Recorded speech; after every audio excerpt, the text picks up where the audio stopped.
రాష్ట్ర గనులు భూగర్భ వనరుల ఎక్సైజ్ శాఖ మంత్రి కొల్లు రవీంద్ర సోమవారం బాధ్యతలు స్వీకరించారు. ఉదయం 7:50 రాష్ట్ర సచివాలయంలో బ్లాక్ నెంబర్ 3 రూమ్ నెంబర్ 207లో బాధ్యతలు స్వీకరించారు. ఈ కార్యక్రమానికి ఉమ్మడి జిల్లాలోని ఎంపీలు, ఎమ్మెల్యేలు, ఇతర ప్రముఖులకు రవీంద్ర ప్రత్యేక ఆహ్వానాలు పంపారు. ఈరోజు చంద్రబాబు నాయుడు గారు ఆశీస్సులతో అదేవిధంగా పవన్ కళ్యాణ్ గారు, నారా లోకేష్ గారు, ఇవాళ భారతీయ జనతా పార్టీ ఈ రాష్ట్రంలో ఒక స్వచ్ఛమైన పరిపాలన అందించాలని ప్రజల ఆకాంక్ష మేరకు ఈరోజు పరిపాలన కార్యక్రమాలు చేసుకోవడంలో, అలాగే మంత్రిగా మరి ఎక్సైజ్ మరియు మైనింగ్ శాఖకి అతి కీలకమైనటువంటి శాఖలకి మరి నాకు అవకాశం ఇవ్వడం, ఈరోజు సెక్రటేరియట్లో 3rd బ్లాక్లో 207 ఛాంబర్లో మరి విధులను తీసుకోవడం జరిగింది.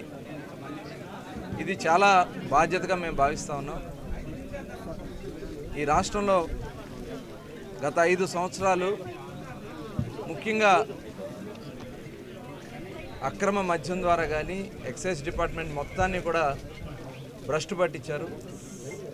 విపరీతంగా ప్రజల మాన ప్రాణాలతో చెలగాటమాడారు. ఇవాళ అతి కీలకమైనటువంటి ఈ డిపార్ట్మెంట్ ద్వారా అంతా టోటల్ అస్తవ్యస్తం చేశారు. మొత్తం ఈ వాళ్ళ స్వార్థ ప్రయోజనాల కోసం మొత్తం వ్యవస్థనే భ్రష్టు పట్టించారు. టోటల్ డిపార్ట్మెంట్నే నిర్వీర్యం చేశారు.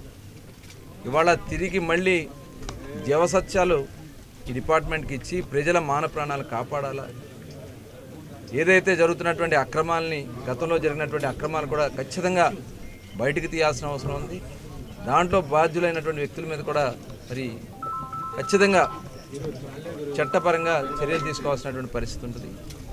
అలాగే మైనింగ్ కూడా ఇవాళ ఎక్కడ చూసినా ఇసుక దోపిడీ, టోటల్ ఏదైతే ఖనిజ సంపద ఉందో, ఆంధ్ర రాష్ట్రంలో అద్భుతమైనటువంటి ఖనిజ సంపద ఉంది. ఈ ఖనిజ సంపద ప్రజా అవసరాల కోసం ఉపయోగించుకోవాలా, ఆ వచ్చినటువంటి ఆదాయాన్ని ప్రభుత్వానికి జమ చేసుకోవాల్సినటువంటి పరిస్థితి ఉంటే సొంత ఖాతాలకి మళ్లించుకున్నారు. చాలామంది న్యాయబద్ధంగా చేసినటువంటి వ్యాపారస్తులు ఈ రాష్ట్రం నుంచి తరిమేశారు.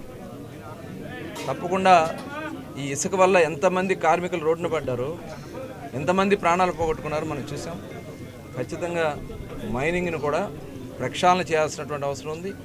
టోటల్ 2 డిపార్ట్మెంట్స్ను కూడా పూర్తి స్థాయిలో ప్రక్షాళన చేసి త్వరలోనే ఒక బెస్ట్ పాలసీ ఎక్సైజ్లో కానీ, ఎందుకంటే గతంలో మరి ఎక్సైజ్ మినిస్టర్గా కూడా నేను చేసినటువంటి అనుభవం ఉంది.